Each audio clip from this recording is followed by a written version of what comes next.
안녕하세요. 멋이 들어가는 로사 언니예요. 로사 언니랑 놀아봅시다. 언니가 오늘 지금 출근 시간이 너무 긴박해져서 아, 빨리 해야 될 것 같아요. 그래서 언니가 평상시에 제가 아침에 출근 준비하면서 화장할 때 꼭 듣는 게 이제 리디북스로 해서 듣는 책이나 아니면 유튜브에서 이렇게 같이 들어요. 그래서 약간 강연도 듣고 이렇게 하는데 오늘은 한 책을 공무원 시험 드릴게요. 강사가 같이 수업 하면서 할게요. 중이었다. 당장 내일 모레가 시험이라 수험생들은 혹시나 시험에 떨어질까 다들 극도로 예민한 상태다. 한참 열강을 하다가 분필을 바닥에 떨어뜨렸는데 어이쿠. 지금 이것은 분필이 바닥에 떨어진 것이 아니라 분필이 바닥에 붙은 겁니다라고 눈쳤다. 폐경은 완경이라 부르는 것이 낫고 증병검사보다는 지금 병역 있는 책은 판정검사가 더 부드럽다. 말의 신문 한마디예요. 그래서 보세요보다는 힐핑호스트 세상의 모든 출신이 정보를 해주는 건데 얻어가세요가 유연하다. 엄청 내 좋아요. 연구소에서 몇몇 같은 요식업 브랜드의 표현이었는데 업장을 방문한 표현의 고객들 중요성을 대상으로 좀 알려줘요. 식당에서 어떤 말을 들었을 때 가장 기분이 나쁩니까? 라는 조사를 했다. 타위가 앉자마자 메뉴판을 볼 새도 없이 무얼 먹을 거냐고 몰아붙이는 말이었고, 오이 답변은 식당에 들어서자마자 여기 앉아라 저기 앉아라 지시하는 것이었다. 한 소비자는 내가 내 돈을 내고 먹으면서 마치 가축처럼 우리 안에 들어가 사료를 받는 기분이었다고 말했다. 역설적이게도 순위에 오르지는 않았지만 아무 때나 앉으세요라는 말도 기분 나쁜 말이라고 했다. 대우받지 못한다는 느낌이 들기 때문이란다. 자리를 지정해줘도 뭐라고 하고 지정해주지 않아도 뭐라고 하니 어느 장단에 맞춰야 할지 판단이 안 섰다. 어쨌든 나는 이 설문조사를 바탕으로 요식업 종업원의 응대 매뉴얼을 만들어야 했다.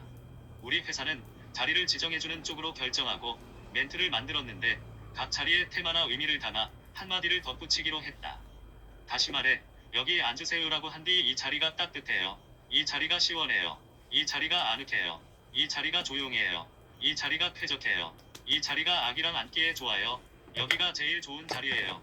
제가 제일 좋아하는 자리라 추천해요. 등의 눈치기를 하는 것이다. 눈치기는 별것 아니다. 그저 몇 초를 투자해 한마디 더 하는 것으로 족하다.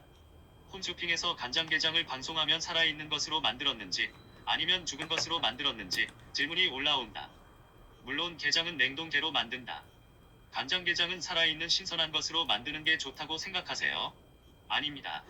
게는 성격이 까칠한 갑각류라 물 밖으로 나오자마자 스트레스로 제 살을 파먹기 시작합니다.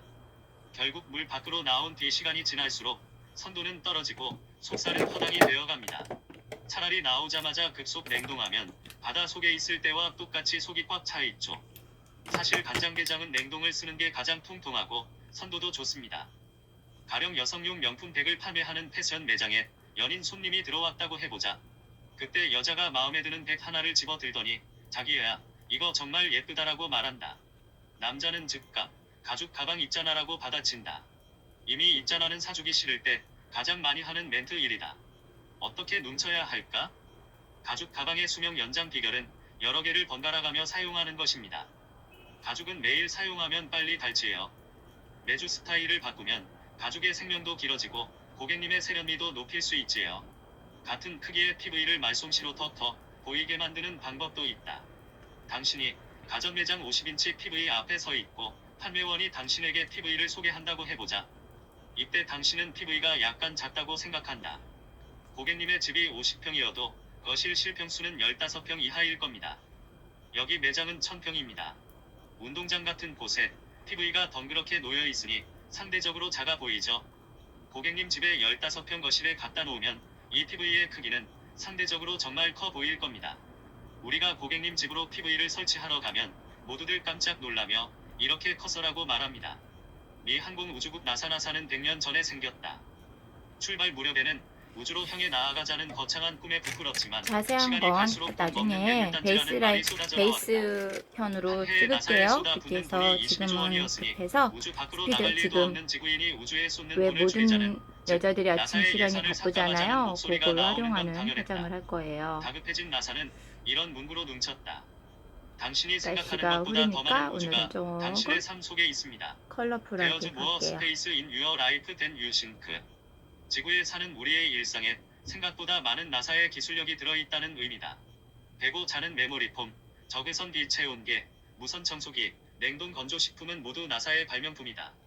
우주인을 위해 개발했으나 인간의 삶을 이롭고 편리하게 해주는 요거 상품이 해보겠다고 계속 지금 나오고 한 있으니 일주일째 나사의 지금 존재는 헤매고 여전히 있어요. 요긴하다는 논칙이다.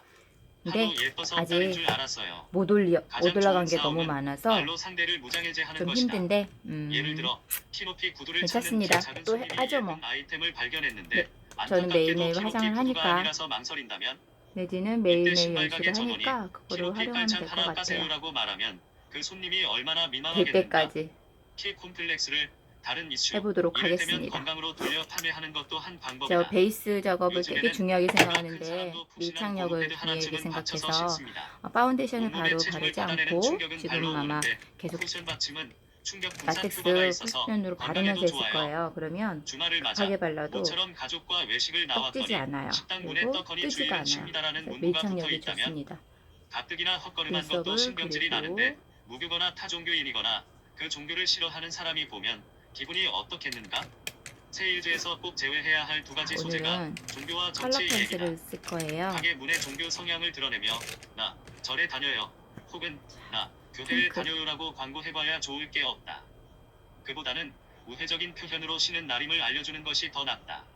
일요일은 더 신선한 음식을 만들고자 전국 지역 특산물을 사러 직접 내려가는 날입니다. 초면에 결혼했어요? 하고 묻는 것은 실례다. 상대가 과거에 결혼했다가 이혼한 저희가 제일 상대일 많이 수도 하는 있는데 실례죠? 결혼했어요라는 결혼했어요? 말은 상대의 과거를 묻는 질문이다. 지금 기혼이세요는 어떨까? 이보다는 미혼이세요라고 묻는 것이 훨씬 더 좋다. 만약 기혼이세요라고 물었는데 미혼이면 상대는 내가 늙어 보이나 싶어 대개는 기분 나빠한다. 충분히 결혼했을 만한 연배로 보여 기혼이세요라고 물었는데 의외로 미혼이라는 대답이 돌아왔다면 그 위기를 어떻게 극복해야 할까? 그럴 때는 여자들에게 인기가 많아서 벌써 결혼했을 거라고 생각했죠. 혹은 아니 이렇게 미모가 뛰어난데 아직도? 남자들이 보는 눈이 없거나 님의 눈이 너무 높은 것 아닌가요라고 눈치고 넘어간다. 여자애인데 남자애냐고 물으면 애기 엄마 기분 나쁘다. 신생아가 아들인지 딸인지 구분이 가지 않을 때는 어떻게 물어봐야 할까? 아들인가요? 제일 좋아하는 눈썹 또는 신공입니다. 남자아이예요? 무릎 신공이에요. 아님 여자아이예요는 어떨까? 둘 다 틀렸다. 여자아이조가 정답이다. 설령 아들일지라도 하도 예뻐서 딸인 줄 알았어요라며 넘기면 된다. 한 번은 내가 람보르기니 영업사원에게 괜히 트집을 잡았다. 펜슬을 쓰게 되면 이렇게 좀 스피드해요. 그래서 저는 펜슬을 좀 많이 활용하고요. 이렇게 밟아봐야 벌금만 물지. 한국에선 이런 그래서 성능을 써먹을 때가 없지요. 점막 안에 붙일 영업사원은 거예요. 그대로 받아서 눈쳤다. 하지만 제한속도 100km 구간에서 3초 만에 시속 100km까지 나오게 밟는 건 불법이 아니죠. 과속이 아닌 가속은 어디서나 얼마든지 즐길 수 있죠. 이제는 상업적 목적의 메일이나 카톡으로 광고를 보낼 때 첫 문장, 첫 줄에 라는 표시를 해야 한다. 그런데 버거킹은 카톡 소식 메시지를 보낼 때 표시에 이어 곧바로 아닌 부드러운 소식, 부드러운 머시룸 스테이크 버거 신제품 출시라는 식으로 눈친다. 화장품 상자를 열면 뚜껑에 의뢰 개봉 후 환불되지 않음이라는 정떨어지는 문구가 붙어 있다. 그보다는 뜯으면 완전히 고객님 것이라고 눈치면 얼마나 좋은가. 홈쇼핑에 전화했을 때 상담원이 대기 중이면 짜증이 밀려온다. 이때 자동 주문 전화를 이용하라고 말하는 슈호스트는 불이 난 집에 기름을 붓는 격이다. 물어볼 게 있어서 전화한 거지. 자동 주문 전화 거는 걸 몰라서 그러는 줄 알아? 정말로 고객은 걸만 하니까 거는 거다. 나는 홈쇼핑 방송 중에 상담원 대기가 걸리면 이렇게 눈쳤다. 상담원에게 전화해봐야 신상품을 써본 사람이 아니고 주문을 받는 사람이라 고객님처럼 잘 모릅니다. 그들도 지금 고객님이 보는 인터넷몰의 상품 설명을 보면서 대답하는 거예요. 이렇게 해보죠. 지금부터 상품 설명 얘기는 적고 가장 많이 올라온 고객 질문 순으로 제가 응답하겠습니다.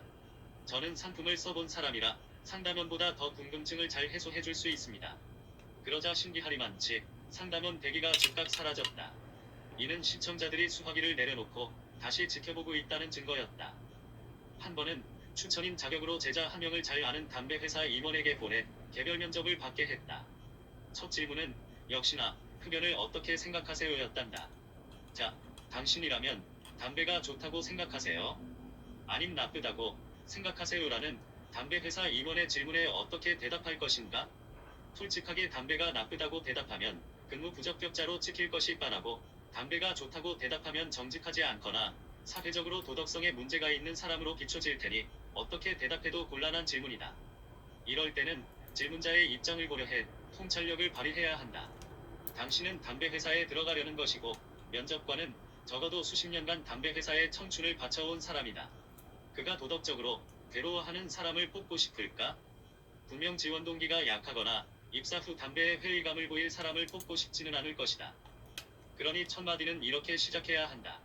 담배를 몹시 사랑하는 사람으로서 제 소견을 말씀드리자면 첫 마디가 이러면 면접관은 일단 안심한다. 이어 담배에 대한 개인적 애정을 담아 눈치면 게임 끝이다. 아, 흰색이 좋으세요? 5분밖에 안 남았네. 빨간색이 좋으세요라는 거의 다 질문의 했습니다. 답은 지극히 제가 15분 개인적인 안에 문제라 화장을 정답이 다 없듯 완성할게요. 담배도 흡연 구역만 잘 지킨다면 어디까지나 개인의 기호 문제라고 생각합니다. 영국에 사는 메이시 할머니는 75년 동안 매일 담배를 한 갑씩 피웠고 현재 102세인데 정정합니다. 그분은 흡연과 건강은 아무 상관이 없다고 반박하죠. 비유를 떠나 요점은 늘 상대의 입장에서 생각해보는 습관을 들이고 그것을 풀어 누그러뜨릴 자세를 갖춰야 한다는 것이다. 가령 개를 싫어하는 사람도 상대가 개를 좋아하면 그의 편에 서보는 연습을 해야 한다. 애완견을 안고 있는 사람에게 역지사지를 발휘하면 상대는 감사함을 느낀다. 애완동물을 키우는 사람들은 대개 마음이 따뜻해요. 무언가를 받으려고 사랑을 주는 게 아니죠. 동물에게 돈을 달라거나 방 청소를 요구하는 것은 아니니까요. 헌신적으로 사랑을 주는 좋은 분이 많더군요. 지하철에서 어느 할머니가 빨간 대야에 도라지를 쌓아놓고 까고 있자 지나가던 아주머니가 묻는다. 이거 국산이에요? 그냥. 할머니의 시큰둥한 대답에 아주머니는 머뭇거리다 돌아섰다. 아무래도 반신반의하는 듯했다. 할머니가 뭐라고 했으면 아주머니가 그 말 없이 도라지를 샀을까? 국산은 이렇고 수입산은 저렇고 하는 말은 빵점이다. 할머니에게는 대형마트처럼 원산지 표기 의무도 없고 식품 전문가로 보이지도 않는다. 그러나 이렇게 말하면 아마 대야는 금세 비어버릴 것이다. 난 중국말도 모르고 이런 걸 어디서 어떻게 수입하는지도 몰라. 그냥 뒷밭에다 내가 기른 거야. 휴가 만점 백신을 놓아라. 아무리 눈치려고 해도 답이 없는 경우가 있다. 대표적으로 브랜드와 기업이 언론의 철퇴를 맡을 때가 그런 경우다.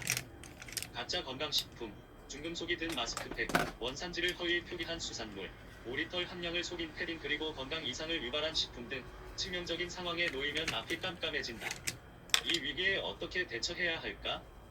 갓 태어난 아기가 의사에게 받는 첫 선물은 날카로운 주사바늘이다.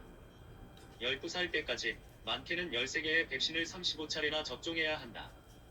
이처럼 아이가 성장 과정에서 요거는 백신을 내일 맞듯 여기 상품에도 앞에 백신을 눈썹 놓아 앞머리, 면역력을 키울 수 있다. 코 하는 데를 또 쓸 상품에서의 백신 거예요. 기법은 대단한 그러면 게 훨씬 아니라 더 시간과 자연스럽게 사과가 연결이 답이다. 됩니다. 오염된 물이 시간이 지나면서 저절로 깨끗해지는 것을 작용작용이라고 하는데 이 작용이 자연계에만 존재하는 것은 아니다.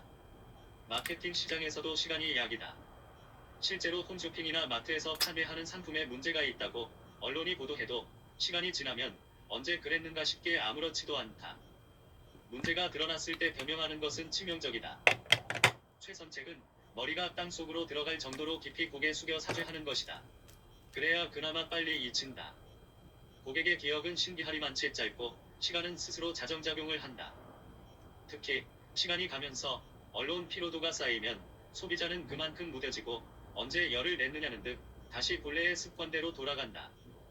예를 들어 화장실에서 사용하는 손 건조기에 세균이 어마어마하게 많다는 기사가 연일 신문을 도배했지만 사람들은 여전히 화장실에서 손을 씻은 뒤 건조기에 손을 말린다.